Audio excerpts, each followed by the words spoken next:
किसी ने प्रश्न पूछा है, आत्मा को परमात्मा में विलीन होने की क्या आवश्यकता है। नमस्कार दोस्तों, स्वागत है आपका चैनल पर। दोस्तों, हमारे चैनल पर आपको ओशो की ज़्यादातर सभी वीडियो उपलब्ध मिल जाएंगी जो कि ऑडियो के रूप में है। आपका प्यार देने के लिए बहुत बहुत धन्यवाद। चलिए दोस्तों, शुरू करते हैं। आत्मा को परमात्मा में विलीन होने की क्या आवश्यकता है। अच्छा होता, पूछा होता, आत्मा को आनंद में विलीन होने की क्या आवश्यकता है। अच्छा होता, पूछा होता, आत्मा को स्वस्थ होने की क्या आवश्यकता है। अच्छा होता, पूछा होता, आत्मा को अंधकार के बाहर प्रकाश में जाने की क्या आवश्यकता है। आत्मा को परमात्मा में विलीन होने की आवश्यकता इतनी ही है कि जीवन दुख और वेदना से तृप्त नहीं होता, यानी किसी भी स्थिति में जीवन दुख को स्वीकार नहीं कर पाता और आनंद का आकांक्षी होता है। परमात्मा से अलग होकर जीवन दुख है, परमात्मा से में होकर वह आनंद हो जाता है। प्रश्न परमात्मा का नहीं, प्रश्न आपके भीतर दुख से आनंद में उठने का है, आपके भीतर अंधकार से आलोक में उठने का है। और अगर आपको कोई आवश्यकता प्रतीत नहीं होती तो बिल्कुल दुख में निश्चित रह सकते हैं, लेकिन कोई दुख में निश्चित नहीं रह सकता। दुख स्वरूपतः अपने से दूर हटाता है और आनंद स्वरूपतः अपने प्रति खींचता है। दुख हटाता है, आनंद खींचता है।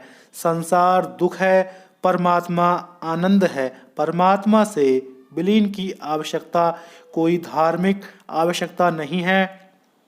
परमात्मा से मिलन की आवश्यकता स्वरूपगत आवश्यकता है। इसलिए दुनिया में यह हो सकता है कि कोई परमात्मा को इनकार करता हो, लेकिन आनंद को कोई इनकार नहीं करेगा। इसलिए मैं यह कहना शुरू किया हूँ कि जगत में कोई भी नास्तिक नहीं है। नास्तिक केवल वही हो सकता है जो आनंद को अस्वीकार करता हो। जगत में प्रत्येक व्यक्ति आस्तिक है।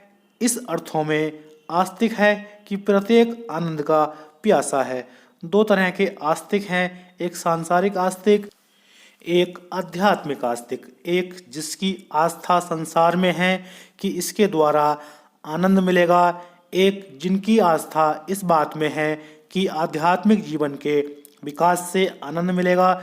जिनको आप नास्तिक कहते हैं वे संसार के प्रति आस्तिक हैं, पर उनकी तलाश भी आनंद की है। वे भी आनंद को खोज रहे हैं और आज नहीं कल उन्हें जब दिखाई पड़ेगा कि संसार में कोई आनंद नहीं है तो सिवाय परमात्मा के प्रति उत्सुक होने के कोई रास्ता नहीं रह जाएगा।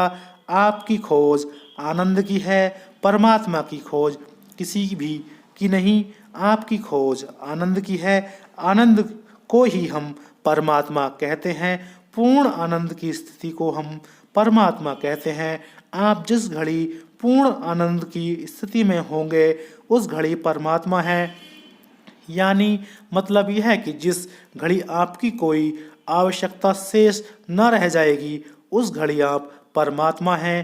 पूर्ण आनंद का मतलब जब कोई आवश्यकता शेष नहीं है।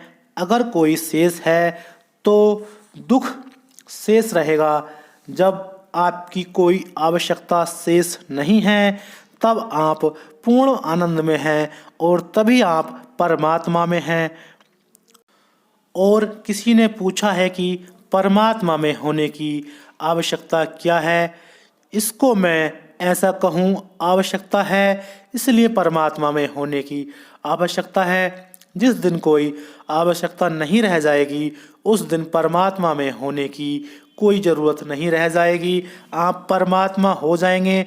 हर आदमी आवश्यकताओं से मुक्त होना चाहता है, तो अगर ऐसी स्वतंत्रता की घड़ी चाहता है जहाँ कोई आवश्यकता का बंधन ना हो, जहाँ वह हो अखंड हो और पूर्ण हो और उसके पार पाने को कुछ शेष ना रह जाए, कुछ हटाने को छोड़ने को शेष ना रह जाए, वैसी अखंड और पूर्ण स्थिति परमात्मा है।